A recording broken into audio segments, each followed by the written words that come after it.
देखो, लोकार्य परीक्षा में कल कल भी जो गाथाएं आई वो मुख्यतः से जिन दर्शन जिन मत का मंडन और अन्य मतों का खंडन। और खंडन इसलिए नहीं कि वो अन्यमति है। तो जो साक्षात होता है, जो केवली भगवान ने देख करके जो फैक्ट्स देखी है, अगर उस फैक्ट्स के अलावा अगर कुछ चीजें अगर हमको दिखती है तो उसका खंडन वो जरूरी है, क्योंकि वो मिथ्या हो जाता है। इसलिए ऐसी अब बहुत सारी गाथाएं आने वाली है आगे, कि जिसमें आचार्य भगवान अलग अलग मत जो है उन मतों का खंडन कर रहे हैं, उसके लिए दृष्टांत भी दे रहे हैं। ऐसा क्यों कह रहे हैं, उन बातों की सिद्धि क्यों नहीं होती है, ये भी बता दिया। जैसे कल उन्होंने क्या कहा था कि आत्मा शरीर प्रमाण है। जिनमत क्या है? आत्मा शरीर प्रमाण है। और उसमें आगे चल करके उन्होंने ये भी बता दिया कि इसमें अपवाद कहा होगा, तो सबूतघात के समय में अपवाद होगा। अब इस मत के लिए दूसरे अन्य मती क्या कहते हैं, जैसे सांख्य मत वाले हैं या नैयायिक मत वाले हैं, वो क्या कहते हैं? वो कहते हैं कि नहीं, सर्वता जीव सर्वगत है। सर्वता मतलब तीनों त्रिकाल, वर्तमान में भी, पूर्व में भी था और आगे भी ऐसा ही होगा। क्या होगा? आत्मा सर्वगत है, सब जगह पर आत्मा है। मतलब एक ही आत्मा सब जगह पर है, ऐसा उन्होंने कहा। और उसके लिए दृष्टांत भी दे दिया कि अलग अलग जलकुंडों में, जैसे तालाब है, सरोवर है, उसमें चंद्रमा का बिंब अलग अलग जगह पर दिखता है, पर चंद्रमा तो एक ही होता है। ये उदाहरण दे दिया उन्होंने। तो फिर अगर ऐसा है तो फिर आचार्य भगवान ने वहां पर बता दिया, अगर ऐसा है तो वहां पर होने वाले सुख दुख का अनुभव भी तो शिव जी को करना चाहिए। अगर जैसे हमने कल उदाहरण ले लिया कि मेरी आत्मा यहाँ पर भी है और मेरी ही आत्मा अफ्रीका में भी है, वहां पर डेजर्ट है, 45 डिग्री क्या 50 डिग्री चल रहा है, और वही आत्मा कॉरपोरेट वर्ल्ड के ट्रंप महाराज के ओवल हाउस में बैठी है। वही आत्मा समित शिखर में गुरु के चरणों में बैठी है। तो जो अलग अलग अनुभव वहां पर हो रहे हैं, क्या वो अनुभव मैं बैठ करके यहाँ पर कर रहा हूँ क्या? तो ऐसा पाया नहीं जाता है, इसलिए उन बातों की सिद्धि नहीं होती है। फिर उन्होंने क्या बता दिया? गुण और गुणी को अभेद रूप से और गुण और गुणी भेद रूप से भी होते हैं। इस प्रकार से उन्होंने उसको सिद्ध कर दिया। मतलब एकांत नहीं होना चाहिए कि गुण और गुणी अभेद ही होते हैं और गुण और गुणी भेद रूप ही होते। तो इसका बिल्कुल अच्छी तरीके से उन्होंने ज्ञान और जीव इसकी अपेक्षा से वर्णन बता दिया। अब और एक चर्चा नहीं चलती है। क्या चर्चा है? जो चार्वाक मत वाले, जो नास्तिक मत माना जाता है, चार्वाक मत। अब एक बात को समझ लेना, जब भी आप अन्य मतियों से चर्चा करोगे तो बहुत बार एक भ्रांति निर्माण करते हैं। क्या करते हैं? कि भाई, भारतवर्ष में या इस विश्व में ऐसे कौन से दर्शन है, दर्शन का मतलब मत, ऐसे कौन कौन से मत है जो नास्तिक है। तो चार्वाक का नाम तो नास्तिक में आता ही आता है, किंतु उसके साथ में जैन दर्शन भी नास्तिक है करके बोल देते हैं। इसको कभी भी हमें स्वीकार नहीं करना है। क्यों?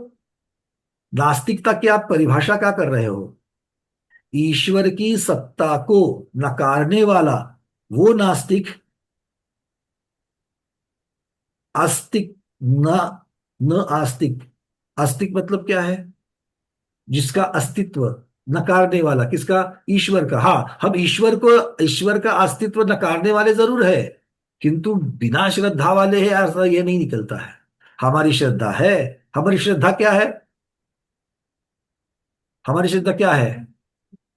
भगवान तो है, किंतु भगवान कौन है? जिसमें गुण है वो भगवान। जिसमें गुण है वो भगवान। अब यहाँ पर आप बोलोगे गुण उसमें होते जो तो द्रव्य है, द्रव्य में गुण होते, वो उस गुण की चर्चा नहीं चल रही है। यहाँ पर कौन से गुण की चर्चा चल रही है? तो जो 18 दोषों से रहित है, वो वाले गुण, क्योंकि दोष जिसमें नहीं होते वो गुण होते हैं। तो इस प्रकार से ये सब चर्चा चलती है। ठीक है। पंकज जी, हाँ महाराज जी। जैन जैन मंदिर बनाते हैं, क्षेत्र बनाते हैं, इसका अर्थ ईश्वर को तो मानते हैं। इस अर्थ में जैनों को वह नास्तिक नहीं कहते।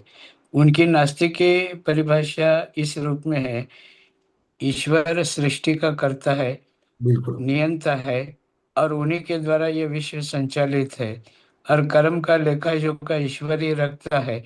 इस प्रकार जैनों की मान्यता न होने के कारण, माने जैन एकेश्वरवादी नहीं है और अपने व्यवस्था को किसी ईश्वर के हाथ में नहीं सौंपते हैं जैन लोग। इसीलिए जैनों को वो लोग नास्तिक कहते हैं, माने भगवान को मानते नहीं है। जबकि जैन भगवान को तो मानते हैं, तभी तो भगवान का जयकार लगाते, पूजा करते, उनके विग्रह खड़ा करते स्थापना के रूप में। इसलिए भगवान को मानते नहीं है, इस अर्थ में हम लोगों को वो नास्तिक नहीं वो मानते। कर्तेपन, भगवान का हाँ कर्तापन जो है, ईश्वर का जो कर्तापन है, जैसे सृष्टि के कर्ता वही है, संहार हाँ करता वही है, पालन करता, ये वाली चीज नहीं मानते हैं, इसलिए हमको नास्तिक कहा जाता है। तो हाँ वो जो नास्तिकता है उसको हमको स्वीकार नहीं करना, ये पहली बात है। क्योंकि अभी चार्वाक मत की चर्चा चलेगी, क्योंकि चार्वाक मत क्या कह रहा है, जो नास्तिक है वो क्या कह रहा है कि जो जो अब यहाँ पर अगली गाथा ही ले लेते, गाथा में अपने आप आ जाएगा। गाथा क्रमांक 181 और पृष्ठ क्रमांक 120, मंजूर आने वाला थी, एक पृष्ठ क्रमांक 120। चलिए। इसलिए एक आप लोग संदर्भ देख सकते हैं, हरिवंश पुराण के 100 शुरू के 130 पन्ने जो है ना, उसको बहुत अच्छी तरह से ईश्वर का कर्ता हर्ता सृष्टिकर्ता किस प्रकार प्रश्न उपस्थित करके जिनसेन आचार्य ने उसका खुलासा किया है। और जैनों की एक व्यवस्था ईश्वर के संदर्भ में एक अलग ही स्थान रखती है। इसे अपने को उस प्रसंग को पढ़ने के बाद समझ में आती है। जी जी जी, बिल्कुल बिल्कुल। चलिए, आचार्य मुनिश्री भी विराजमान हो चुके हैं, उनके भी दर्शन कर लेते हैं।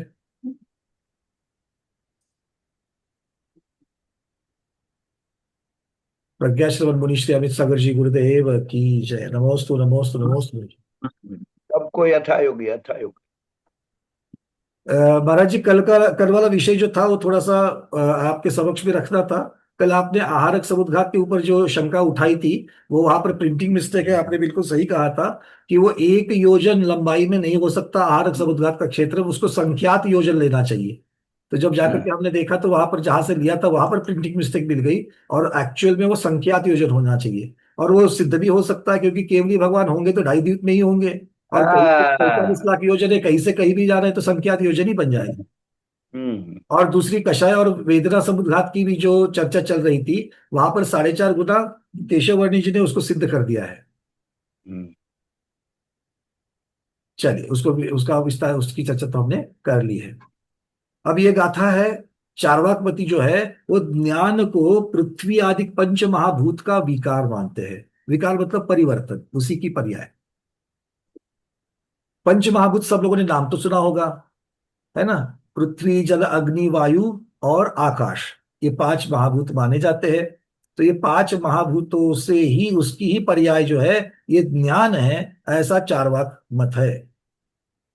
तो अब क्या कह रहे, देखो वो चार्वाक मत के बारे में जो ऐसा करते थे उसके लिए आचार्य भगवान निषेध कर रहे हैं। नानम भूय विहारम जो मन्नति सोमी भूत गहिर्दव्यो जीवेन विनानाणम किंकेन विदिशये कथ। देखो क्या कह रहे हैं, जो अर्थात चार्वाकमती, नानम भूय विहारम मन्नति, ज्ञान को भूय विहारम अर्थात भूतों का विकार मानते हैं। विकार मतलब परिवर्तन, उसकी पर्याय। भूतों का, भूत मतलब कौन यहाँ पर। अब तो भूत के ऊपर कोटि कर रहे हैं आचार्य भगवान, ध्यान से देखना। भूत मतलब यहाँ पर पंच महाभूत। आप सब लोग कोटि समझते हैं ना, कोटि। कोटि मतलब एक ही शब्द से 2 अर्थ निकालना। तो यहाँ पर उन्होंने क्या कह दिया उसको, पंचभूतों के, 5 महाभूतों का विकार मानते हैं।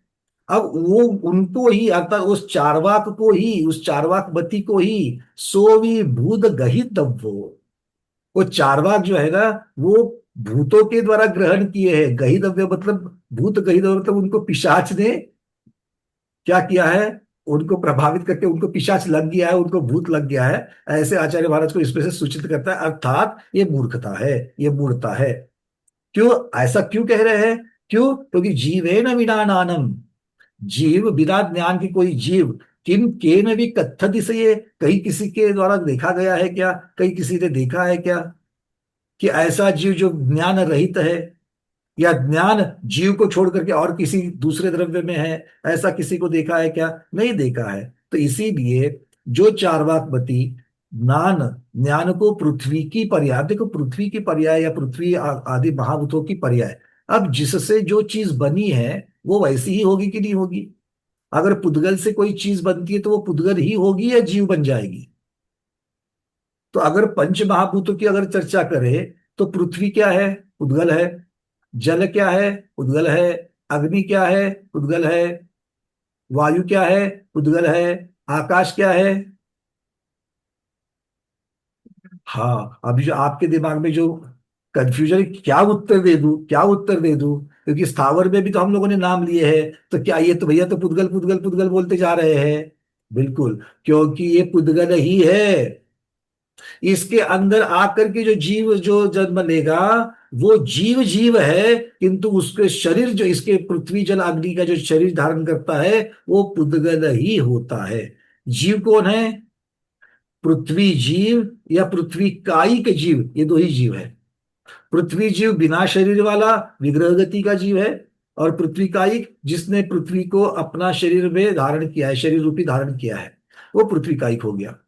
और पुद्गल कौन हो गया? साधारण पृथ्वी, जो योनि रूप बनी हुई है, जन्म देने का स्थान करके बनी हुई है, या फिर पृथ्वी काय, जो जीव उसमें से निकल जाने के बाद नीचे पार्थिव पड़ा हुआ है, तो वो पृथ्वी काय। अर्थ क्या हो गया कि पृथ्वी मुख्यता से पुद्गल ही है। भले उसके अंदर आकर के जीव जन्म लेते जैन दर्शन की अपेक्षा से भी, तो भी जीव जीव ही है और शरीर शरीर पुद्गल ही है। तो इस प्रकार से पुद्गल से बनी हुई जो चीज है, वो पुद्गल से बनी हुई चीज पुद्गल ही होती है, और ज्ञान पुद्गल नहीं होता। अगर ज्ञान पुद्गल होता तो ज्ञान अलग देखा जाता और जीव अलग देखा जाता। दोनों चीजें अलग अलग है, इसका मतलब है एक का नाश अलग तरीके से हो सकता है, दूसरे का नाश अलग तरीके से हो सकता है। कल हमने देखा ना, दंडधारी देवदत्त, ऐसा जब कह दिया, तो दंड जब तक लिया हुआ है तब तक देवदत्त, मतलब दोनों एक ही क्षेत्र में है। किंतु उसके बाद में काम पूरा होने के बाद डंडा अपनी जगह पर कॉर्नर में पड़ा है, देवदत्त अपने बिछाने पर जाकर सो गया है। अब देवदत्त मर गया, तो क्या दंडा मर जाएगा या दंडा नष्ट हो जाएगा? नहीं। दंडा अगर नष्ट हो जाएगा तो देवदत्त नष्ट हो जाएगा क्या? नहीं। मतलब जो चीजें अलग होती है, उनका नाश भी अलग अलग हो सकता है। तो जीव और ज्ञान ऐसा अलग कर सकते हैं क्या? नहीं, जीव और ज्ञान को क्षेत्र की अपेक्षा, प्रदेश की अपेक्षा से अलग नहीं कर सकते हैं, और इसलिए दोनों का नाश अलग अलग नहीं हो सकता है। एक का नाश दूसरे का नाश, एक की उत्पत्ति दूसरे की उत्पत्ति हो सकती है। अब यह उत्पत्ति भी कहाँ पर पर्याय की अपेक्षा से उत्पत्ति कही जाएगी, वह अन्यथा द्रव्य तो अनादि अनंत है। हाँ दीपा दीदी। ये आत्मभूत लक्षण और अनात्मभूत लक्षण में आएगा क्या? और जो अनात्मभूत क्योंकि लक्षण आप क्या कर रहे हो, लक्षण आत्मभूत लक्षण में क्या होता है, उसको अलग नहीं कर सकते, और अनात्मभूत में क्या है, अलग अलग कर सकते हैं। कर बिल्कुल ठीक। सकते हैं। अब चीनी से मिठास बाजू में कर सकते हो क्या? मिठास बाजू में हो जाएगी तो उसको चीनी कहेंगे क्या? नहीं कहेंगे। सीधी बात। अनात्मभूत लक्षण। हाँ, बस इस प्रकार से कर लेना। चलिए, अब शुभचंद्र महाराज इसको क्या कहते हैं, बस मुख्यता से यही इसका गाभा है कि चारवाक वाले जो जिस प्रकार से मानते हैं, क्या मानते हैं कि ज्ञान ये पंच महाभूत की विकार अर्थात पर्याय है, किंतु ऐसा किसी ने देखा नहीं जाता है। इसी बात को अब शुभचंद्र महाराज कैसे करते हैं, पहले संस्कृत छाया इस गाथा की। ज्ञानम भूत विकारम यह मन्यते स अपि भूत ग्रहीतव्य, जीवेन बिना ज्ञानम किम केन अपि दृश्यते कुत्र। यश्चार्वकः ज्ञानम जीवः गुणगुणिनोर्भेदात् कारणे कार्योपचाराश्च ज्ञान शब्देन जीवो गृह्यते। क्या कह रहे हैं देखो, यहां पर बहुत अच्छी बात है ये, कि ज्ञान शब्द से, यश चार्वका, ज्ञान शब्द से जीव लेना चाहिए। तो ज्ञान शब्द से जीव का, ज्ञान शब्द से जीव का क्यों लेना चाहिए? ज्ञान को जहां पर ज्ञान लिखा है, आप ज्ञान की चर्चा क्यों नहीं करते? तो यहां पर आचार्य कह रहे नहीं, ज्ञान का अर्थ यहां पर जीव लगा देना। तो ज्ञान का अर्थ जीव कैसे करेंगे? तो उसके लिए वो युक्ति दे रहे हैं। वो कहते हैं कारण कार्य की अपेक्षा से। क्योंकि गुणी, गुणी क्यों कह रहा है, क्यों कहलाया जा रहा है? गुण के कारण उसका स्वामी गुणी कहलाता है। तो कारण कौन बन गया? गुणी। और कार्य क्या हो गया, सॉरी, कारण कौन हो गया? गुण। और कार्य क्या हो गया? गुणी। समझ में आ रही है बात?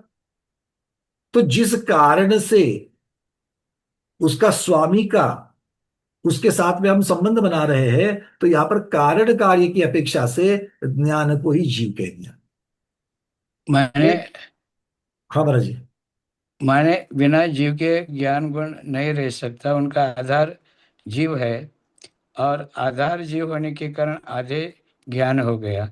इसलिए यहां पर कदा या कथनचित ज्ञान को ही जीव कहा गया, जैसे कि चेतन शब्द से जीव को भी ग्रहण किया गया है, क्योंकि चेतना जीव के अलावा अन्य किसी द्रव्य में नहीं रहता। इस प्रकार जी, क्योंकि अब क्या है कि जिस प्रकार की चर्चा चल रही है आज, क्योंकि गुण और गुणी अभेद रूप से भी सिद्ध किए हैं और गुण और गुणी भेद रूप से भी सिद्ध किए हैं। भेद रूप से सिद्ध करने के लिए उन्होंने क्या कह दिया, जब एक साथ हम लोग कहते कि नहीं जीव और ज्ञान अलग अलग हो ही नहीं सकते हैं, तो फिर जीव और ज्ञान को अलग कैसे सिद्ध करेंगे।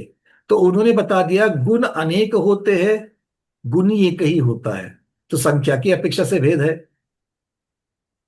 पर्याय की अपेक्षा से भेद है, एक द्रव्य रहता है दूसरा पर्याय है, तो नष्टता की अपेक्षा से। तो अलग अलग तरीके से उन्होंने गुण और गुणी को अभेद से भेद भी सिद्ध कर दिया है। तो चर्चा जिस प्रकार की अर्थात विवक्षा जो है, उस विवक्षा की अपेक्षा से वहां पर न्याय लगा करके आचार्य भगवान उसका, क्योंकि कथन करते हो तो आप किस विवक्षा से करते हो, ये सबसे मूल गाभा जैन दर्शन का है। जैन दर्शन में कोई भी कथन विवक्षा से किया जाता है, और विवक्षा से करना मतलब कथनचित अर्थात स्यादवाद हो गया। स्यात शब्द ही हो गया यहां पर कि किस विवक्षा से आप कह रहे हो। चलिए, अब वो क्या कह रहे हैं, गुण गुणीरो गुण गुणिनोर भेदाद कारणे कार्योपचाराश्च ज्ञान शब्देन जीवो गृह्यते। ठीक है, कारण कार्य की अपेक्षा से लगा लिया। भूत विकारम ज्ञानम पृथ्वी तेजो वायु अधिकारो जीव मन्यते अंगीकरोति। अब ये क्या कर रहे हैं आगे देखो। तो वो कह रहे हैं कि मतलब गाथा का अर्थ जो करते वक्त उन्होंने कह दिया कि जो चार्वाक बतानुयु जीव को पृथ्वी जल अग्नि और वायु का विकार मानता है, उसे भी भूत अर्थात पिशाचों ने अपने वश में कर लिया है। और जिसको भूत और पिशाच अपने वश में करता है, वो क्या करता है, विवेक वाली बात करता है क्या, नहीं, वो मूर्खता वाली बातें करता है, ये असंबद्ध बातें करता है, ये उनको यहाँ पर बात करता है। अब आगे ये कह रहे हैं ऐसा क्यों, क्योंकि किसी भी जगह बिना आत्मा के ज्ञान देखा है क्या, नहीं। अब चारवाक वालों का एक बड़ा उनका मत का अ, उसको समझना चाहिए थोड़ा सा चारवाक वाले, क्योंकि चारवाक वाले जो है ना, वो आत्मा नाम का अलग तत्व कोई मानते ही नहीं है। जो भी चीज यहां पर है वो निसर्ग से बनी है। उनका मत क्या है, निसर्ग मतलब क्या, यही पंच महाभूत। जो कुछ भी बना हुआ है वो पंच महाभूत से बना हुआ है, आत्मा नाम की कोई चीज नहीं होती है। ये चारवाकों की इस प्रकार की मत होते हैं। तो इसके ऊपर जैन आचार्य को क्या क्या कहना है, वो यहां पर कहते कि आगे वो बता रहे हैं। सोपि चारवा कहा भूत ग्रहितव्या भूत ही पिशाच दिवी ग्रहितव्या ग्रथिल अत्यर्थ। वो कह रहे हैं कि चार्वाक मत में जीवात्मा आत्मा का कोई अलग तत्व नहीं है। तो इसका अर्थ ये हो गया कि भूतवादी जो चार्वाक है, हर एक चीज में भूत है, भूत है, भूत की पर्याय है, भूत की पर्याय कहने वाले, इसलिए उनको भूतवादी कह दिया। उन पर ही अवश्य भूत सवार है, उन पर ही अवश्य भूत सवार। मतलब ये बात देखो, कोटि कोटि कहते हैं ना, कोटि अलंकार कहा जाता है, उसकी अपेक्षा से यहां पर वो कह रहे हैं। तो भूत सवार है तभी तो इस प्रकार की बात कहता है। क्यों ऐसा, क्यों, क्योंकि जीव तो जीव का खास गुण विशेष गुण ज्ञान है। और इसको बताने के लिए कह दिया, क्या बोल दिया,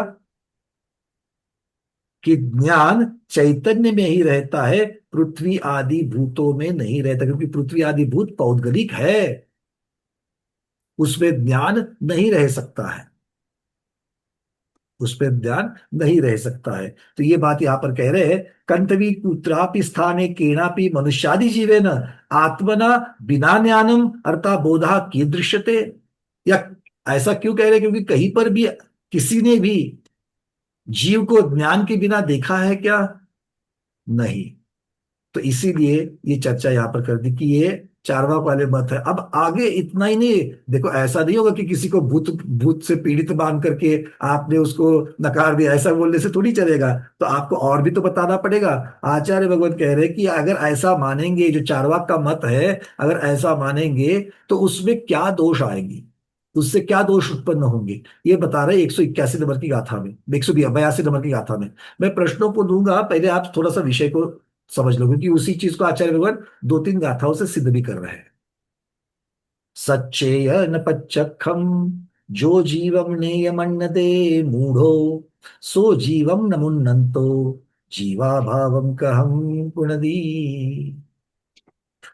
सच्चेयनम, सच सचेय न मतलब क्या है? जो सतरूप है, जो सतरूप है। और पचक्खम, पचक्खम मतलब प्रत्यक्ष, अर्थात जो जीव सतरूप है, उसके साथ साथ में चैतन्य स्वरूप स्व संवेदन करने वाला प्रत्यक्ष प्रमाण से प्रसिद्ध है। प्रत्यक्ष प्रमाण से प्रसिद्ध है कि नहीं है? जीव, जीव प्रत्यक्ष पद्धति से अनुभूति करता है कि नहीं करता है? करता है। उसका अस्तित्व है कि नहीं है? अस्तित्व है। तो जो जीवम नियमन दे, ऐसे इस प्रकार के रूप को, ऐसे प्रकार के जीव को, इस प्रकार की आत्मा को जो नियमन दे, ऐसा नहीं मानता है, मतलब कौन? चार्वाक। चार्वाक ऐसा नहीं मानता है।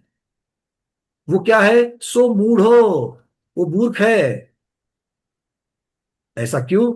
जो जीवम न मुन्नंतो, जो जीव को नहीं मानता है, वो जीवाभावम कह कुनदी, वो जीव का अभाव कैसे कर सकता है? बहुत महत्वपूर्ण बात है, बहुत अच्छी बात कह रहे हैं आचार्य को। देखो, अगर कोई जीव का, जीव को नहीं मानता है, कोई भी जीव को नहीं मानता है, तो जीव को नहीं मानने के लिए क्या करना पड़ेगा? जीव को नहीं मानने के लिए क्या करना पड़ेगा? जो जीव को जानता ही नहीं, क्योंकि हम आत्मा, जीव होता ही नहीं है, ऐसा ही कह रहे हैं। जीव नाम की चीज होती ही नहीं है। ऐसा जीव का अस्तित्व ही जो स्वीकार नहीं करता है, वो जीव का अभाव कैसे मान सकता है?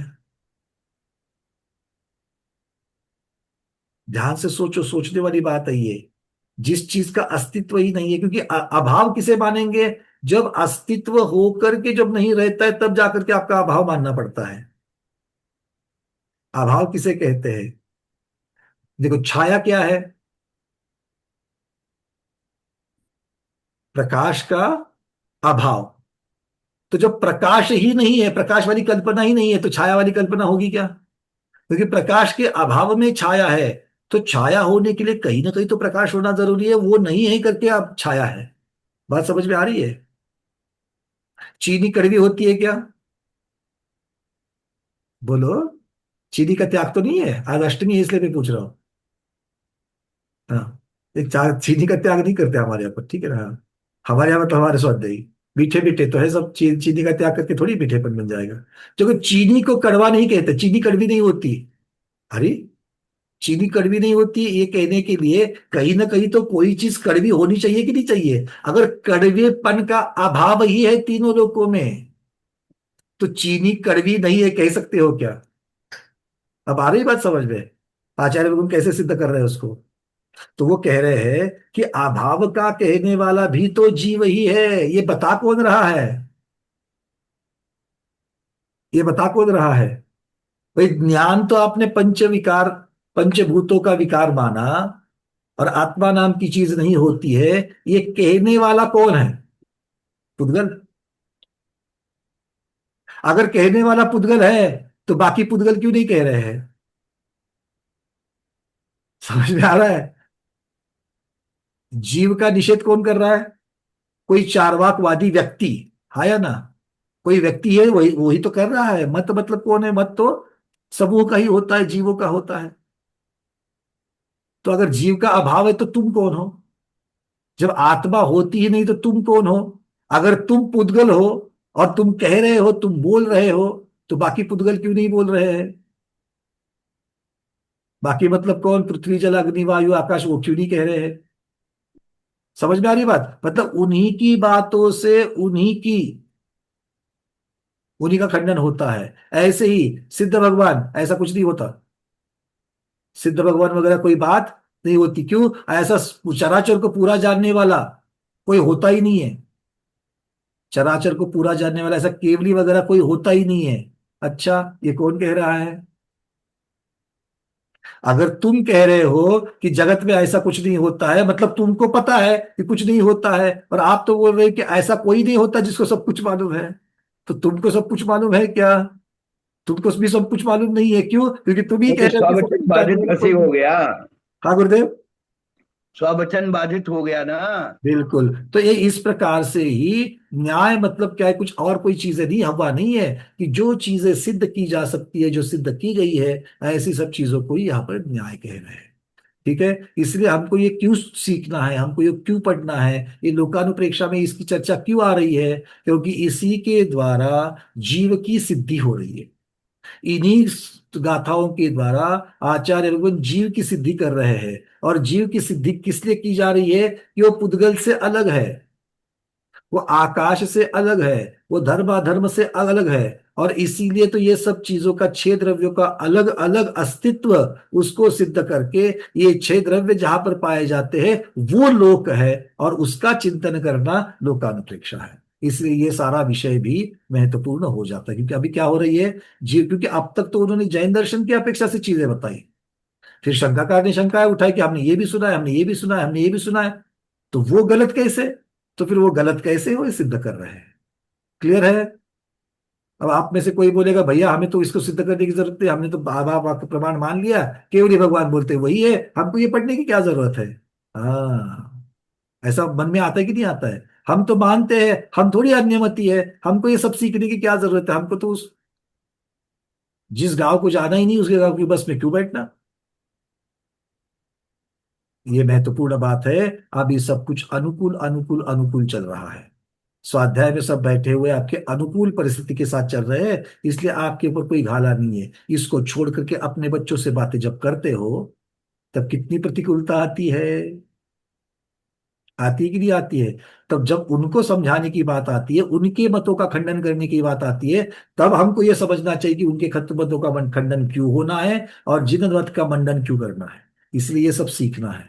ये क्यों सीखना है? हमारे लिए नहीं, बच्चों को, बहुओं को, पोता पोतियों को, बहू दामाद को, सबको जैन मत के बारे में समझाने के लिए। वो माने नहीं माने उनकी बात, कि तो आप मुझे अपना मत मानने पर फोर्स मत करो, क्योंकि मैं इसको मानता हूं। ठीक है, चलिए। और ये सारी चीजें हमारे सम्यक दर्शन को दृढ़ करती है। ये सारी चीजें हमारे सम्यक दर्शन को ही दृढ़ करती है। अब दूसरे बता रहे हैं, अब चलिए चारवाक, अब ये जो चारवाकों का जो मत है और उसके लिए जो दोष बता रहे चारवाक का, वो आचार्य भगवत शुभचंद्र महाराज कैसे बता रहे, देखते हैं। सचेतन प्रत्यक्षम यह जीवन इव मन्यते गूढ़, सजीवम न जाननम जीवाभावम कथम करोति। यश्चार्वाको मूढ़ः जीवात्मानं नैव मन्यते।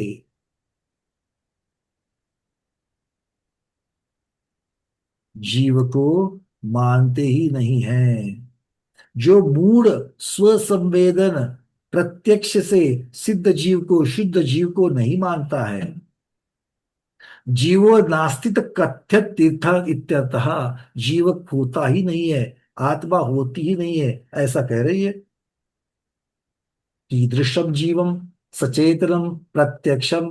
अब जीव, जीव क्या है, कैसे जीव को नहीं मानता, किस प्रकार के जीव को नहीं मानता है? सचेतनम, सचेत जिसका लक्षण क्या क्या है, देखो, सचेतनम प्रत्यक्ष से, सत विद्यमानम, जो विद्यमान है, सत मतलब विद्यमान है, चेतन प्रत्यक्षम अर्थात स्वसंवेदन प्रत्यक्षम, जिसका अनुभव कर रहा है, स्वानुभव अर्थात स्वानुभव प्रत्यक्षमिति यावत, जिसका स्वयं अनुभव कर रहा है उसी को नकार रहा है। स चार्वाकः जीवात्मानं न जाननं सज्जीवामानं जीवस्यात्मनं अभावं नास्तित्वं कहं कथं करोति केन प्रकारेण विदति यो यं न वेत्ति स तस्याभावं कर्तुं न शक्ये तीर्थयत्। तो इस प्रकार से आगे वो कह रहे हैं कि जो, अगर देखा जाए कि जीव अगर नहीं है, तो जीव का जो स्वानुभव आदि जो कर रहे हो, जो प्रत्यक्ष जिसको जान रहे हो, उसको कैसे नकारा जा सकता है? अतः चार्वाक का मत ठीक नहीं है, इसमें लिए इसके इसके दोष उत्पन्न हो रहे हैं। चलिए अब चलते आगे। अब आगे और क्या कह रहे हैं आचार्य भगवान? अब इसी मत वाले को युक्ति से जीव का सद्भाव, क्योंकि अब तो खंडन भी कर दिया सामने वाले का, अब वापस अपने मत का मंडन भी तो करना पड़ेगा, सिर्फ दूसरों को नकार करके नहीं होगा, हमारी सिद्धि भी करनी पड़ेगी। तो हमारी सिद्धि के लिए वो कह रहे हैं, क्या कह रहे हैं? यदि न यह वेदि जीवो ताको वेदेदि सुख दुखानि इंद्रिय विषया सव्वे को वा जान विशेषेण। चलो अब क्या क्या कह रहे हैं देखो। यदि न यह वेदि जीवो, अगर जीव नहीं होवे, यदि का अर्थ होता है यदि, नयो हवेदि जीवो, जीव नहीं होता है, सुख दुखानी, को वेदेदि, वेदन मतलब अनुभव करना, तो सुख दुख का वेदन कौन कर रहा है, सुख दुख का अनुभव कौन कर रहा है, उसे कौन जान रहा है? इंद्रिय विषया सर्वे, इंद्रियों के जो सर्व विषय है। अब इंद्रियों के विषय कौन से हैं? स्पर्श रस गंध वर्ण, और उसके भी भेद करते जाओ, 8 प्रकार के स्पर्श, आदि आदि आदि। कोवा जान दी, उसको कौन जानता है? जीव अगर नहीं है तो सबको ये सारी चीजें, इंद्रियादि विषय का जो ज्ञान हो रहा है, वो किसे हो रहा है, वो कौन जान रहा है, ये यहाँ पर कह रहे हैं। अर्थात जीव के बिना प्रत्यक्ष प्रमाण किसको होता है, इसका, इसलिए जीव का सद्भाव अवश्य सिद्ध होता है, क्योंकि जानना जाना जा रहा है, क्योंकि आप ज्ञान को तो कह रहे हो, आप ज्ञान की बात को तो स्वीकार कर रहे हो। कैसे स्वीकार कर रहे हो? उद्गल की पर्याय, उद्गल की विकार, पंच महाभूतों की विकार करके उसको मान रहे हो, और जीव को मान ही नहीं रहे हो। तो अगर पुद्गल इन सब चीजों को जानता है, तो तुम क्या पुद्गल हो? तुम कैसे जान पा रहे हो? और अगर तुम जान पा रहे हो और तुम पुद्गल हो, तो बाकी पुद्गल क्यों नहीं जान पा रहे हैं? तो यही सारी बुद्धियां यहाँ पर जीव की सिद्धि के लिए लगा रहे हैं। अब वहां पर सुख दुख अर्थात इंद्रियों के विषय, क्योंकि यहाँ पर कोई वीतराग भगवान की चर्चा नहीं चल रही है कि जो आत्मा के द्वारा सब जान रहे हैं। यहाँ पर तो सामान्य जीवों की चर्चा चल रही है, जो इंद्रियों के द्वारा छद वस्तु की चर्चा है। चलिए शिवचंद्र महाराज क्या कहते हैं, देखते हैं। यदि न च भवति जीवः तथा कवेत्ति सुख दुःखे इंद्रिय विषया सर्वे क वा जानति विशेषेण। यदि चेत जीवो न च भवति, अगर जीव होता ही नहीं है, तो तरहि क जीवः सुख दुखानि वेत्ति जानति, तो सुख दुख का वेदन करने वाला कौन है? वि पुनः विशेषेण, अर्थात विशेषतः सर्वे इंद्रिय विषया, स्पर्श अष्टविधः, रस पंचविधः, गंध द्विविधः, वर्ण पंचविधः, शब्द सप्तविधः। विधा मतलब क्या है? तरीके का। प्राकृत प्राकृतत्वात् प्रथमा अर्थतस्तु द्वितीया विभक्ति विलोक्यते, संस्कृत की अपेक्षा से भी बता रहे हैं। तान इंद्रिय विषयान, तान अर्थात इंद्रिय विषयान, को जानाति को वेत्ति, आत्मनो भावे, आत्मनो अभावे, प्लुत लगाया मतलब अभाव का अ वहां पर चला गया। तो आत्मा के अभाव में प्रत्यक्ष एक प्रमाणवादी, वादी चार्वाक सेंद्रिय प्रत्यक्षम कथ स्यात्। तो ये चार्वाक वाले जो है, वो चार्वाक वाले बिना आत्मा के ये सब चीजों को, ये सब रस वर्ण आदि को कैसे जानते हैं?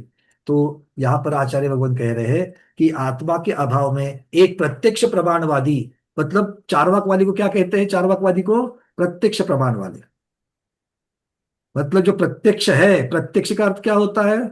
जिसका अनुभव किया जाता है वही चीज। अर्थात आज के आधुनिक विज्ञान के साइंटिस्ट बोलते कि नहीं बोलते, हमारे बच्चे भी बोलते हैं, जो नहीं दिखता उसको हम नहीं मानते। जो आत्मा दिखता है क्या, नहीं तो आत्मा नाम की चीज कोई नहीं होती है, यही तो चार्वाक मत है। क्यों? क्योंकि दिखता नहीं है। चार्वाक को, चार्वाकवादी को सब कुछ प्रत्यक्ष प्रमाण चाहिए। जो जो मैं जान रहा हूं वो है। क्यों? क्योंकि उसका अनुभव मैं कर रहा हूं। अरे मैं जो कर रहा हूं, वो मैं मतलब कौन है? कौन अनुभव कर रहा है? सुख दुख का अनुभव, ये देखने का, स्पर्श का, चखने का, सुनने का, सूंघने का, ये अनुभव कौन कर रहा है? तुम कर रहे हो कि ये टेबल कुर्सी कर रही है, कि दीवारें कर रही है? अगर वो नहीं कर रही है और तुम कर रहे हो, मतलब कुछ तो अलग है। और अगर इस देह को ही अगर तुम स्वयं को मान रहे हो, क्योंकि पंचभूतों से बना शरीर पंचभूतों में ही विलीन हो रहा है। आप बोलते कि नहीं बोलते? अभी कोई एक महान गायिका का अभी कुछ दिन पहले देहांत हो गया, तो बोले उनका अंतिम शरीर पंच महाभूतों में विलीन हो गया। भाई शरीर पंच महाभूतों में विलीन मतलब उसकी पर्याय पुद्गल थी, पुद्गल की पर्याय पुद्गल में चली गई, वो ठीक है। आत्मा का क्या हो गया? और अगर उसके अंदर आत्मा नहीं थी, आत्मा नाम की चीज नहीं थी, तो जो पहले इतना सुंदर गाना गा रहे थे, अब सुंदर गाना क्यों नहीं गा रहे हैं? पहले विविध प्रकार के व्यंजनों को चख करके उसका स्वाद लेते थे, अब वो पार्थिव जो आपने अभी जलाया है, वो पार्थिव उस चीज को कर सकता था क्या?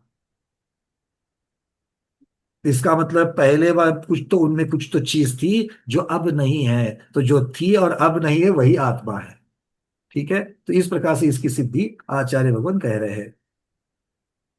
वो कहते गाथा में इंद्रिय विषया सव्य, ये प्राकृत भाषा में होने से प्रथमा विभक्ति है, किंतु अर्थ की दृष्टि से इसे द्वितीय विभक्ति ही लेनी चाहिए, ये वो यहाँ पर कह रहे हैं। अब चलते आगे, चार वाक्य पूर्ण करने पर आपके प्रश्नों को ले लूंगा मैं। अब है आगे, अब आत्मा का सद्भाव जैसे बनता है वैसे कहते हैं। आत्मा का सद्भाव, सद्भाव मतलब उसका अस्तित्व, आत्मा के अनुभव, आत्मा का अनुभव कैसे किया जा सकता है? वो कह रहे हैं गाथा क्रमांक 184 में, संकप्पमो जीवो सुह दुःखमयं हवे संकप्पो तम चिय वेदति जीवो देहे मिलिदो विसौवत्थ। क्या कह रहे हैं? जीवो संकप्पमो, जीव संकल्पमयी है। संकप्पो सुह दुःखमयम हवेई, संकल्प सुख और दुखमय है। तम चिय वेददी जीवो, और उसी, उसको मतलब किसको? उस सुख दुखमयी संकल्प को ही वेददी अनुभव करता है। कौन? जीवो। देहे मिलिदो विसंवत्त, वह देह में, देह अतः शरीर में सब जगह मिल रहा है, मतलब सब जगह पर पाया जाता है। अर्थात तो जानने वाला भी शरीर के द्वारा, शरीर के मतलब इंद्रियों के द्वारा जानने वाला भी जो कौन है? वो जीव है। क्यों? क्योंकि उन इंद्रियों के अंदर भी सब जगह पर एक क्षेत्रावगाह से कौन है? जीव ही विराजमान है, आत्मा ही विराजमान है। चलिए, तो अब आचार्य भगवत शुकचंद्र महाराज 184 नंबर की गाथा में क्या कहते हैं?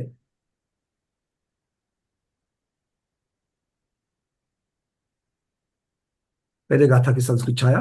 संकल्पमया जीव सुख दुःखमय भवति संकल्प, तत् वेत्ति जीव देहे मिलितः अपि सर्वत्र। देखो, मेरा एक हमेशा आग्रह रहता है, और ये आग्रह मैं इसलिए कहता हूँ क्योंकि हमारे गुरुओं ने इसके ऊपर बहुत बार इसके ऊपर चर्चा करी है। जब भी आप कोई ग्रंथ की गाथा आदि, मूल गाथा होती है, मूल संस्कृत श्लोक होता है, उसको अपने कंठ से उच्चारण करते हो तो कायिक विनय करनी चाहिए। ये उच्चार विनय के अंतर्गत आता है। ऐसा क्यों है? क्योंकि भगवान की वाणी हम अपने कंठ में धारण कर रहे हैं। ठीक है कि नहीं है? भगवान की अचेतन प्रतिमा को छू करके जो जल गंधोदक बन जाता है, उस गंधोदक के भी जब आप लगाते तो क्या कह रहे हो आप लोग? वंदे, वंदन कर रहे कि नहीं कर रहे हो उसको? तो इसी प्रकार से भगवान की वाणी को अगर कंठ में धारण कर रहे हो तो कैसे भी करेंगे? विनय से धारण करेंगे ना। और विनय कैसी होती है? सिर्फ भाव से विनय होती है क्या? अगर भाव से विनय होती तो उपचार विनय नाम की चीज, और वो भी प्रत्यक्ष विनय और परोक्ष विनय, जब भगवान सामने है तो भी, और जब भगवान सामने नहीं है तब भी, जब नवदेवता सामने है तब भी, जब नवदेवता सामने नहीं है तब भी, जब गाथा गा रहे हो तो जिनवानी नाम का नवदेवता में से एक देवता आपके प्रत्यक्ष सामने है कि नहीं है? है। तो उसको कंठ में धारण करते हो तो उपचार विनय करनी चाहिए कि नहीं? जिनको नहीं लग रहा है वो भगवती आराधना को और एक बार जरूर सुनना चाहिए। ठीक है, मैंने आगे। हाँ पंकज महाराज जी। जी, हाँ चर्षि। शायद शायद आपका कहना ये है, जैसे सम्यक दर्शन के 8 अंग है, ऐसे ही सम्यक ज्ञान के भी 8 अंग है। इसको हम यूं कह सकते हैं, बहुमानाचार, अनिर्णवाचार और विनयाचार। क्या बात है। जैसे कालाचार आदि जो बताया, 8 अंग सम्यक ज्ञान के, तो इसमें ज्ञानावरणीय कर्म का जो ऑप्शन होता है, श्रद्धा से जब अपन सुनते हैं, सम्यक दर्शन भी हमारा पुष्ट होता है, सम्यक ज्ञान भी पुष्ट होता है। और जिस आचार्य की हम बात सुन रहे हैं, वहां पर उनके प्रति अनिन्व भाव और बहुमान और विनय आचार, माने एक गुण के द्वारा अनेक गुण हमारे प्रकट होते हैं। शायद ये आपका कहने का आशय है। हाँ, आगम की भाषा में बस यही बात, बिल्कुल भी आपने बिल्कुल मतलब इतना सटीक आपने आगम की भाषा में इसको पिरो दिया है, बहुत सुंदर। तो ये भाव जो है ना, ये भाव आनी चाहिए। और ये भाव सिर्फ आगम में, जैन दर्शन में सिर्फ भाव होने को भी महत्व नहीं है, भाव के साथ साथ में ये उच्चार जो विनय है ना, ये काया से वचनों से सब जगह से प्रकट होना चाहिए। और कब, जब वो सामने है तब भी, और जब उसके पश्चात भी। अर्थ क्या हो गया, बाद में अगर दो जीव अगर चर्चा कर रहे हो, दो स्वाध्यायी चर्चा कर रहे हैं, और करे कहीं पर भी अगर उसकी चर्चा आवे तो बिल्कुल विनय से उसकी चर्चा करनी चाहिए। जैसे आचार्य भगवान के नाम, आज हमारे सामने शांताकर जी महाराज सामने है क्या, महावीर भगवान सामने है क्या, साक्षात अभी कोई है, फिर भी हम उनका नाम लेते हो, हाथ जोड़ते हैं कि नहीं जोड़ते हैं? जो नहीं जोड़ते उनको छोड़ दो, कोई ऐसे बैठते कोई कैसे बैठते, उनको छोड़ दो, बट हम लोग प्रयास तो वही कर रहे हैं कि नहीं कर रहे हैं? हाँ, तो इसलिए भगवान का नाम लेते वक्त, गुरु का नाम लेते वक्त, नव देवता में से किसी का भी नाम लेते वक्त हमारे हाथ ऐसे ही जुड़ने चाहिए। कहीं पर भी पंच देखो, नेशनल एंथम राष्ट्रगीत जब भी चलता, आप खड़े होते कि नहीं होते हो? फिर भले आप कहाँ पर हो, स्कूल में हो या फिर मूवी के थिएटर में, सिनेमा थिएटर में हो, वहां भी खड़े होते कि नहीं होते हो? होते हो। फिर नमोकार महामंत्र जब किसी के द्वारा बोला हुआ कान पर आता है, तब हाथ क्यों नहीं जोड़ते? बात समझ में आ रही है ना? हाँ, चलो। संकल्पमय अभिगाथा हो गई। जीव आत्मा चेत यदि संकल्पमय, अर्थात संकल्प निर्वृत्त स संकल्प। क्या कह रहे हैं कि जो जीव संकल्पमय है, अर्थात संकल्पों का समूह है, अर्थात संकल्प कैसा है, सुख दुखमय है, सुख का पुंज दुख का पुंज ये है। और जो शरीर मिलने पर भी, समस्त शरीर प्रदेशों में होने पर, संपूर्ण शरीर में व्याप्त होने की वजह से जीव भी सुख दुख को जानता है, क्योंकि उनको सुख दुख को जानने का माध्यम कौन है? शरीर है। और शरीर के साथ में एक क्षेत्रावगाह को, ये संबंध को प्राप्त हुआ है। आगे क्या कह रहे हैं देखो। जीवा आत्मा चेत यदि संकल्पमय, अर्थात संकल्प निवृत्ता स संकल्प सुख दुःखमयो भवेत्, सुख दुःखात्मको भवति। देहे शरीरे मिलितोपि मिश्रितो विश्रीभूतोपि सर्वत्र सर्वांगे सर्व शरीर प्रदेशे, सर्वत्र अर्थात सर्वांगे अर्थात सर्व शरीर प्रदेशे, तम चिय तदेव सुख दुःख वेत्ति जानाति इत्यर्थः। वो कैसे जान पा रहा है? ज्ञान तो शरीर के द्वारा हो रहा है। चार्वाक वाले जो कहते हैं, जैन दर्शन भी वही कह रहा है कि अभी छद्मस्त अवस्था में कहाँ से ज्ञान हो रहा है? मुख्यतः से मति ज्ञान और की शुद्ध ज्ञान की जो चर्चा हो रही है। मति ज्ञान किसके द्वारा होता है? शरीर के द्वारा होता है। तो शरीर के द्वारा होता है, तो शरीर के द्वारा, तो शरीर और आत्मा का क्या संबंध है? चूंकि शरीर में ही आत्मा है, सर्वत्र है, इसीलिए शरीर के द्वारा हुआ जो सुख और दुख है, उसका वेदन, उसका अनुभव जीव कर सकता है। अत देह मिले तो जीवा सर्व कार्यानि करोति तद दर्शेति। अब अगली गाथा में बता रहे हैं कि देह मिलित जीव है, वही सब चीजें करता है। क्या कह रहे हो? जीव जो देह के साथ मिला हुआ है, वही सब कार्यों को करता है। चलने का काम आत्मा करता है कि शरीर करता है? खाने का काम आत्मा करता है कि शरीर करता है? सूंघने का काम आत्मा करता है कि शरीर करता है? शरीर मिश्रित आत्मा कहो या आत्मा मिश्रित शरीर कहो, अकेला शरीर कर पाता? अकेला शरीर कर पाता तो मुर्दा भी उठ करके चल जाता या भोजन करने के लिए आ जाता, चलेगा क्या? आपके चौके में अभी जिसका मरण हो चुका है बाहर, वहां पर उनका पार्थिव रखा हुआ है, और वो पार्थिव उठ करके बोले भी अब मुझे भोजन दे दो, भोजन का समय हो गया, भोजन कराओगे उसको? सोच करके तो देखो। अच्छा, और जो शरीर रहित है, जो शरीर रहित है कौन? सिद्ध भगवान। वो गमन करते हुए देखे जाते हैं, भोजन करते हुए देखे जाते हैं, गाना गाते हुए देखे जाते हैं? नहीं ना। मतलब ये कौन कर रहा है? अकेला जीव भी नहीं कर रहा, अकेला शरीर भी नहीं कर सकता।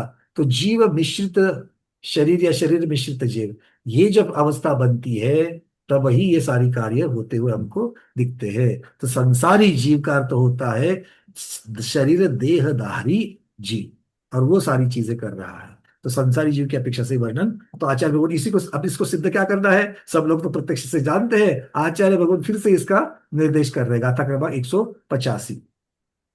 देह मेरी दो भी, समझ में तो आ रही है ना, कठिन तो नहीं है जो हम लोग जानते हैं करते हैं उसी को तो यहाँ पर बताया जा रहा है। बस मान जो रहे ना, उस मानने को दृढ़ करना है हमको।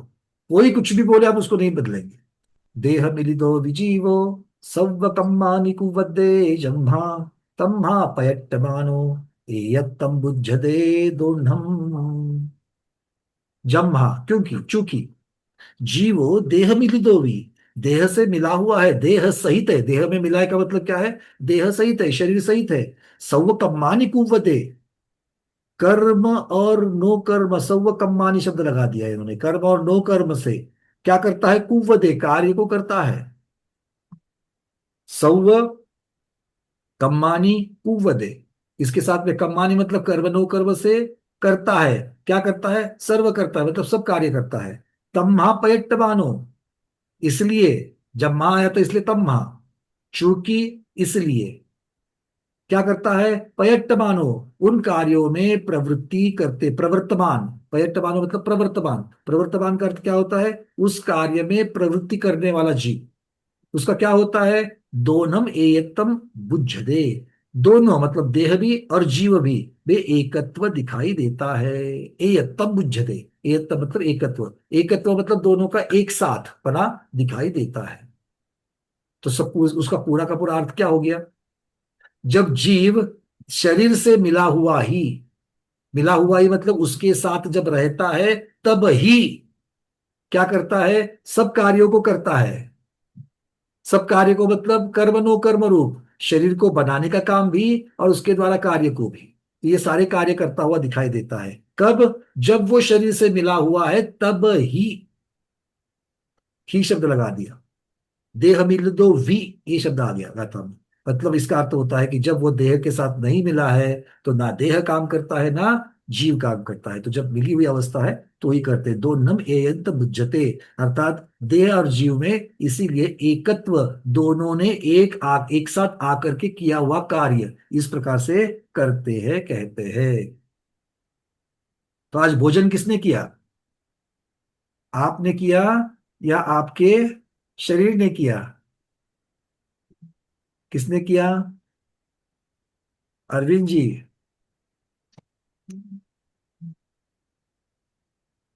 नमस्ते महाराज जी। जीव के द्वारा भोजन किया गया शरीर के द्वारा, मतलब जीव के द्वारा अगर भोजन करा दिया तो सिद्ध भगवान भी करेंगे। जीव जीव है तो ये मतलब, तो शरीर है तो आगे भोजन तो जीव है तो शरीर थोड़ी है, जीव निकल गया तो भी शरीर है ही है। नहीं, मतलब दोनों जुड़े हुए हैं, जीव हाँ है। बस ये जब तक नहीं करते तब तक सिद्धि नहीं होगी। आप एक अलग अलग कर लोगे, कुछ सिद्धि नहीं होने वाली है। यही बात मुझे गाथा से यहाँ पर बतानी है, आचार्य भगवान यही बता रहे हैं। जब ये सारी चर्चा क्योंकि चर्चा किस चीज की चल रही है, कार्य करने की, यस। कार्य करने की चर्चा चल रही है। तो कार्य कब होगा, जब जीव और शरीर दोनों एकत्र होंगे, ठीक एकत्व की है। अपेक्षा से होगा। दोनी एयतम बुझते, ये शब्द लगा दिया उन्होंने। चलिए अब चलते आगे। इसलिए पंकज जी, हाँ पं- द्रव्य संग्रह गाथा नंबर 13 में जो गाथा आई है, जी मगन गुण ठाने 14 स्वयं भवंती अशुद्ध नया, विनया संसारी सव्य शुद्धा शुद्ध नया। इस गाथा को अपन अगर ठीक से समझ लेना, तो जो भी चाहे वह समयसार का विषय हो, चाहे करणानुयोग का विषय हो, चाहे चरणानुयोग द्रव्यानुयोग का विषय हो, अपने आप ही सारी गुंथियां सुलझ जाती। की ऑफ नॉलेज जिसको अपन कह सकते हैं, गाथा बहुत महत्वपूर्ण है। जी बोले। माने मार्गणा स्थान गुणस्थान और जीव समास जो है ना, ये अशुद्ध नई की अपेक्षा जीव के स्वरूप का वर्णन करने वाला है। और परम शुद्ध निश्चय नई की अपेक्षा तो जीव शुद्ध ही है, जिसमें न द्रव्य कर्म है, न नो कर्म है, न भाव कर्म है, न मार्गणा है, न गुणस्थान है, न जीव समास है। तो अभी चारवाक की जो मीमांसा हो रही है, या शुद्धाशुद्ध जीव की जो विवक्षा हो रही है, उसका सहज सरल रूप से इस गाथा के द्वारा समाधान मिल सकता है। बहुत बढ़िया, बहुत बढ़िया। अब ये डॉक्टर सौदी दोबारा दीदी जो है, इन्होंने चैट में लिख दिया, एक मिनट, इसकी चर्चा कर लेते हैं। मैं खाने वाली नहीं हूं, मैं तो जानने वाली न्यायक हूं, है ना। अभी अभी महाराज जी गुरुदेव ने, आचार्य श्री ने यही बात कही, निश्चय नय से एक बात है और व्यवहार नय से एक बात है। अगर हम इसको एकांत करेंगे कि मैं न्यायक ही हूं, मैं खाने वाली नहीं हूं, तो फिर आज भोजन किसने किया? डॉक्टर स्वाति दीदी, आज भोजन किसने किया? मैं तो आत्मा हूं, और अगर आत्मा ने भोजन नहीं किया है तो आज भोजन किसने किया? अगर आप शरीर में बोलोगे, तो फिर हम जिस दिन इस देह को छोड़ करके चले जाएंगे, तब भी ये देह रहेगी, तब भी ये शरीर रहेगा, थोड़े समय के लिए, एक दो चार घंटे के लिए, अंतिम क्रिया होने तक तो रहेगा ना। तब क्या वो शरीर भोजन करेगा? नहीं करेगा। अर्थ ही ये हो गया कि आज जो भी कार्य किया है, उसमें आत्मा और शरीर दोनों की सहभागिता है। हाँ नहीं डॉक्टर स्वाति दीदी बोल रही है, आज तो हमारा उपवास है, कोई बात नहीं, कल की चर्चा करो या फिर कल की चर्चा करो, है ना। उपवास तो एक दिन का है कि क्या किया है, बेला किया, तेला किया, बेला किया, तो भी पारना तो होगा ही होगा, है कि नहीं है। कोई बात नहीं, जिस दिन पारना करोगे उस दिन पारना कौन करने वाला, ये बताओ। और पारना शरीर को लगने वाला है, आत्मा को तो लगने वाला नहीं है, तो पारना करने की क्या जरूरत है, दूसरे को खिलाने की क्या जरूरत है। तो जब तक हम इस देह के अंदर अटके पड़े हुए हैं, तब तक हमें उसी के साथ, क्योंकि हम रेंट दे करके रह रहे हैं यहाँ पर, यहाँ पर क्या कर रहे हैं, रेंट देख करके आए हैं, हमारा हमेशा का मालकी थोड़ी है, इसके ऊपर स्वामित्व हक थोड़ी है। तो थोड़ा दिन तक, जब तक आयु कर्म है, तब तक इस मकान में रहना है, फिर ट्रांसफर हो जाएगी तो दूसरी जगह चले जाना है। तो जब तक यहाँ पर है ना, तो ये जो लैंडलॉर्ड है, जिसके घर में हम रह रहे हैं, उस घर वाले के घर, मकान मालिक की भी तो थोड़ी बहुत सुननी पड़ती है, हाँ या ना। तो इसीलिए वहां पर क्या है, जो टेनेंट है, किराएदार है, और घर का मालिक है, दोनों मिलकर के ये कार्य कर रहे हैं।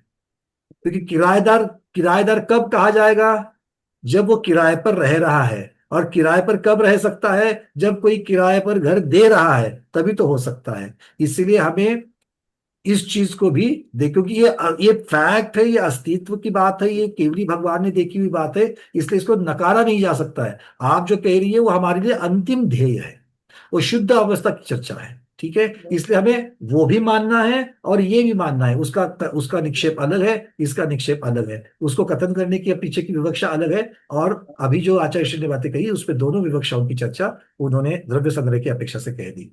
कुसुम छावड़ा दीदी, चलिए एक दो प्रश्न ले लेते हैं, फिर आगे, समय तो ऐसे वंदना भैया जी, जरा मेरे को ये समझ में नहीं आया कि ज्ञान भूतों का विकार है। हाँ, भूत को, आप भूत को मानती कि नहीं मानती हो? अरे हमने तो प्रश्न पूछा, आज किया आपने। आप भूत को मानती कि नहीं मानती हो? मानते हैं, हाँ, क्या डरते मानते हैं हो? मतलब। क्या, अच्छा, भूत से डरते हो? देखा है भूत कभी? नहीं, अच्छा, उसको देखा नहीं फिर भी मानती हो? भूत और सुनने में पिशाच। आता है ना भैया, हाँ, सुनने में आता है ना अच्छा, भैया, तो सुनने में आता है, दूसरा जो सुनने में आता है, जो सुना रहा है वो डर गए, इसलिए हम भी डर गए, है ना। डर देखो, गए। कोई बात नहीं, इसकी थोड़ी सी मनोरंजन का भाग छोड़ दीजिए। भूत और पिशाच हम किसको मानते हैं? व्यंतर देवों की प्रजातियां मानते हैं। और उनका स्वभाव कैसा है? उनका क्रीड़ात्मक स्वभाव है, क्रीड़ा करने का स्वभाव है। क्रीड़ा मतलब नटखट होते हैं, और जल्दी से गुस्सा भी, उनको कषाय वाले हैं तो क्रोध भी आ सकता है, तो कुछ भी कर सकते हैं, और उनके पास शक्ति तो करेंगे ही करेंगे। किंतु वो वाली भूत की चर्चा यहाँ नहीं है। यहाँ पर चर्चा वो भूत जो कहा है, भूत का विकार, यहाँ पर उन्होंने, भगवान ने, आचार्य भगवान ने कोटि करी है, मतलब एक शब्द से दो अर्थ साधे हैं। एक तो भूत मतलब पंच महाभूत, जो अन्य मति हम्म, मानते हैं कि इनको पंच महाभूत मानते हैं, है ना। तो पंच महाभूतों से सब चीजें बनी है, और पंच महाभूत में ही विलीन होगी, इसलिए आत्मा नाम की अलग से कोई चीज नहीं है। ऐसा मानने वालों के ऊपर भूत सवार है, क्योंकि वो भूत भूत भूत भूत बोलते रहते हैं, इसलिए उनके ऊपर भूत सवार है। ऐसा आचार्य भगवान थोड़ा सा व्यंग्यात्मक कह रहे हैं यहाँ पर, कोटि करके यहाँ पर व्यंग्यात्मक कह रहे हैं कि भूत उनके ऊपर सवार है, मतलब क्या है, मूर्खता वाली बातें कर रहे हैं, ऐसा उनको कह रहा है, अविवेक की बातें कर रहे हैं। ठीक है, चलिए, ठीक है कि नहीं है, मतलब मैं तो भूत को समझ गया, आप भूत को समझ गए कि नहीं गए? नहीं भैया, नहीं। वो जो भी, जो ये कहते हैं कि किसी के शरीर में भूत घुस गया है अरे और वो वो वाले वैसे ही भूत की बोली बात नहीं बोलने कर लगते रहे हैं, वो सही है दीदी, कि गलत है? कुसुम दीदी, वो वाले भूत की चर्चा चल रही है कि यहाँ पर? नहीं नहीं, वो वाले भूत की चर्चा हमने व्यंतर देवों की चर्चा करते वक्त करी। आगम में उसका भी वर्णन आया है कि अक्षपक राज के मृत शरीर में व्यंतर देव आकर के क्रीड़ा कर सकते हैं, इसलिए वहां पर छेदन की क्रिया की जाती है। इसके ऊपर बहुत कुछ गुरुदेव ने उसके ऊपर अपने बहुत सारी अनुभव भी बता दिया था। तो वो वाली बात खत्म कर दो ना, यहाँ पर कोटि कह रहे हैं। कोटि कह रहे तो आप एकांत क्यों कर रहे हैं? कोटि का अर्थ होता है दोनों अर्थों की तरफ देखना है, तब हमको समझ में आता है। अगर एक को पकड़ेंगे तो एकांत हो जाएगा। ठीक है ना? ठीक तो है भैया, तो ठीक वो भूत बाधा होती है, पक्का होती है भूत बाधा। कब होती है इसका मतलब, व्यंतर जब तकलीफ देते तब होती है। भूत कौन है? व्यंतर है। ठीक है, चलिए। है। धन्यवाद भैया। हाँ, अब भूत बाधा होती है, इसको मत नकारो। भूत बाधा के लिए जो यहाँ पर आज अलग अलग कुछ मिथ्या दृष्टि के द्वारा जो उपचार बताते हैं उसको नकारो। व्यंतर की बाधा होती है, इस फैक्ट को, इस सच्चाई को मत नकारो। उसके लिए जो गलत तरीके बताए जाते हैं उसको नकारो। उसके ऊपर तरीका क्या है? उसके ऊपर तीर्थंकर भगवंतों के जाप्य, ये एक ही उसके ऊपर उतारा है और कुछ नहीं है। ठीक है ना? क्योंकि शांत किसी के द्वेष को, क्योंकि किसी के द्वेष के द्वारा आपको जकड़ गया है। भूत ने जकड़ा मतलब उसके द्वेष ने जकड़ा हुआ है। तो उस द्वेष को कैसे आप परिवर्तित करोगे प्रेम में? किसी के द्वेष को, वो तो आपको नहीं दिख रहा है, किंतु आपके परिवार के ही कोई ऐसा होता है जिसके साथ में आपके अनबन है। आपका बाजू में रहने वाला कोई होता है, और कोई रिश्तेदारियों में होता है जिनके साथ आपके अनबन है। आप उनको कैसे बनाते हो? प्यार से ही तो बनाते हो ना। और अपनी गलती है तो हम उसको क्षमा करते हैं। अगर सामने अपनी गलती नहीं है, सामने वाला थोड़ा सा ताकतवर है, तो भैया अब मैं गलती मानता हूं, मैं एक पाव पीछे लेता हूं। इस प्रकार से बोल करके करते हैं, तो इस प्रकार से करना मतलब विशुद्धि। और इस सबसे भी अगर नहीं मान रहा है तो क्या करेंगे? हम लोग पुलिस के पास जाएंगे कि ये देखो हमारा बाजू वाला है, वो मानता ही नहीं, हर रोज झगड़ा कर रहा है। तो यहाँ पर पुलिस कौन है? तीर्थंकर भगवान, नवदेवता। तो उनकी आराधना करते हुए, पंच परमेष्टि की आराधना करते हुए हम अपनी विशुद्धि जब बढ़ाते हैं तो उसका सामर्थ्य बिल्कुल कम हो जाता है। ये बात महत्वपूर्ण है।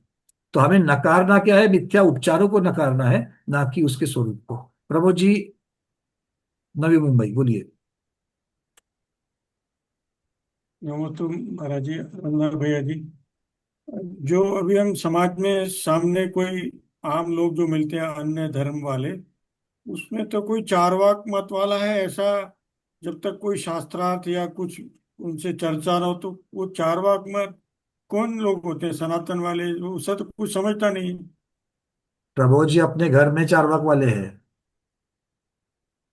नहीं अपने वो घर में चारवाक वाले हैं। कैसे? अष्टमी, आज अष्टमी है ना। आज हाँ। तो कम से कम आलू प्याज मत खाओ, आज तो रात्रि भोजन त्याग कर लो। तो क्या कहता है? एक दिन रात्रि भोजन छोड़ने से क्या होता है? नहीं मुझे वो कुछ थोड़ी अभी मिलने हम वाला है। चारवाक का जो किसने चर्चा देखा कर है? रहे हैं कि किसने पर देखा है? ये जो बोलने वाले हैं ना, किसने देखा है? क्योंकि वो प्रत्यक्षवादी है। जो दिखता है, दिखता है मतलब वो जो अपने इंद्रियों के द्वारा जो ज्ञान कर रहे हैं उसी को मानते हैं। ये चारवाकवादी है। पर तो जब ऐसे हम तो आपको जगह जगह पर, अरे जो हमने देखा ही नहीं उनको, हमने नहीं उनको देखा ही नहीं है, हम नहीं जानते। ऐसे किसने देखा? सुदर्शन मेरू बोल रहे, जाकर के उपवास कर रही है हमारी अम्मा, 5 उपवास करके आ गई। वो मेरू किसने देखा है क्या? नहीं वो तो उनको स्वाध्याय नहीं है, कुछ आइडिया नहीं है, तब हाँ, बोलते हैं। मतलब मेरा नहीं नहीं कहना नहीं, यह है कि स्वाध्याय नहीं। स्वाध्याय भी अगर मान लो उनको बता दिया कि आगम में लिखा है, आगम में लिखा है, आगम में लिखने वाले ने देखा है क्या, मतलब मैं जब तक नहीं देखता तब तक मैं नहीं मानता। ये जिसकी धारणा है वो चार्वाकवादी। वो किसी के घर में पैदा हो गया इसलिए चार्वाकवादी नहीं होता। किसी के चाहे घर वो में किसी पैदा भी हुआ धर्म मतलब का जैन हो, दर्शन वाला नहीं होता। वो किसी भी धर्म का हो चाहे। हाँ, किसी भी धर्म का हो सकता है, उसकी विचारधारा ये है। ये दर्शन की चर्चा है, मतलब श्रद्धांत की चर्चा है। हाँ, चाहे गुरुदेव कुछ कह रहे हो आप, अमित सागर जी महाराज। यावत जीवम सुखम जीवेत ऋणम कृत्वा घृतम पीवेत। जब तक जियो सुख से जियो, ऋण करके घी पियो। भस्मी भूत देहस्य पुनरागमनम कुतः। शरीर के नाश होने पर पुनः जन्म नहीं होता है। चार्वाक मत की ये धारणा होती है कि जब तक जीना है खूब ऐश आराम से, भोगों में, इसमें उसमें खूब आनंद ले लो। शरीर तो नाशवान है, फिर पुनः कब देखा, किसने देखा, इन धारणाओं से जीने वाला व्यक्ति चार्वाक मती होता है। सीधा गणित ये है। तो अपने समाज में भी हम लोग ऐसे देखते हैं, अपने परिवार के नजदीकी नहीं, परिवार में भी हम लोग देखो, देखते हैं। चार्वाक एक धारणा है, बस कोई ये मत समाज प्रभाव नहीं है। है, कोई धर्म नहीं है। ये मत प्रवाह है, ये दर्शन कहा जाता है। एक विशेषण बस के बस तौर बस। पर। जी। पंकज, हाँ चाची। कुछ द्रव्य मिथ्यात्व है और कुछ भाव मिथ्यात्व है। अभी जैसे हिंदू है, मुसलमान है, बौद्ध है, पारसी है, ये जो क्या है, समूह है इन लोगों का, एक यूनिट हो गया। लाखों लाखों की संख्या में जो क्या है, एक उनका समाज निर्मित हुआ और उनके कुछ विग्रह खड़े हैं। इसलिए उनका एक मत अपने दृष्टिपथ पर आता है। लेकिन ये जो चार्वाक मत जो है, अभी जैसे महाराज जी ने कहा ना, ऋणम कृत्वा घृतम पिबेत भस्मीभूत से देहस्य पुनरागम कुतो भवेत। तो खाओ पियो मौज करो, इस फिलॉसफी पर जो लोग चलते हैं, जैसे ज्यादा करके यूरोप कंट्री वाले, हम्म, उनको कोई आत्मा परमात्मा पुण्य पाप से कोई लेना देना नहीं, पर जो मिला है अच्छी तरह से अपन जी लेवे, है बिल्कुल ना। बस बिल्कुल। देह को आत्मा समझना, आत्मा को ही देह समझना, इस प्रकार की जिनकी मान्यता है ना, वो भाव मिथ्या दृष्टि, वो चारवाक समूह में गिने जाती है। आचार्य जी, हमें तो इस प्रकार से भी मिले, जैन समाज के लोग हैं, वो पर्यूषण में वो कभी हमने उनको बोला भैया कम से कम 10 दिन के लिए तो रात्रि भोजन छोड़ दो, कम से कम ये तो कर लो। वो बोलते कि मुझे निसर्ग ने वो शब्द यही लगाया, जी। नेचर ने मेरे को जीवा दी है, मेरे को रसना इंद्रिय दी है, तो मैं उसका उपभोग क्यों न करूं? अगर उसका उपभोग करना नहीं होता तो मुझे दी नहीं होती। और कल किसने देखा है, कब पुनर्जन्म किसने देखा है? तो इस प्रकार की विचारधारा वाले ही तो यहाँ पर ये चार्वाकवादी हो जाएंगे। माने प्रत्यक्ष को ही जो प्रमाण मानते हैं ना, जी। और इस प्रकार विचारधारा वाले जो है ना, उसी को अपन चार्वाक मतावलंबी कह सकते बिल्कुल। हैं। ऐसा उनका कोई अलग से ऐसा समूह नहीं है, समाज नहीं है। ये वो मत प्रवाह। हमारे जैनों में भी ऐसे कुछ लोग हैं कि ये ऐसे काल में जो क्या है, अपने साधु लोग बड़े बड़े शहरों में सब जगह ऐसे रोड पर जो नग्न अवस्था में घूमते।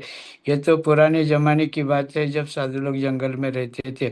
अभी तो आज के काल में तो ये हमको भी अच्छा नहीं लगता है। ऐसे कहने वाले भी अपने समाज में भी लोग हो सकते हैं ना। मुझे चिंता का विषय यही है कि ये बढ़ते हाँ। जा रहे हैं। हाँ। चलिए, इस विषय को हम लोग कल और आगे बढ़ाएंगे, गाथाओं तो को। इसी आज प्रकार अपने समाज में जन्म लेने के बावजूद भी खाओ पियो अच्छा मिला है जीवन, तो इसको क्यों त्याग मार्ग में, तप मार्ग में व्यर्थ गमाना। ऐसे लोग भी तो, माने जिसको अपन भाव मिथ्या तो कह सकते हैं, जो 363 मत है ना, कोई उनके 363 अलग अलग विग्रह आए अनायतन बने, ऐसा नहीं है। भावात्मक दृष्टि से भी ये सारे मिथ्यात्व खड़े हैं। जी जी जी। उसी में से ये चारवाक मत समझ लेना एक। तो इतनी सुंदर चर्चा को गुरुओं के श्री चरणों में बारंबार नमोस्तु वंदना इच्छा का करते हुए यही पर समापन करते हैं। जैनम जयतु शासनम, जैनम जयतु शासनम, जैनम जयतु शासनम।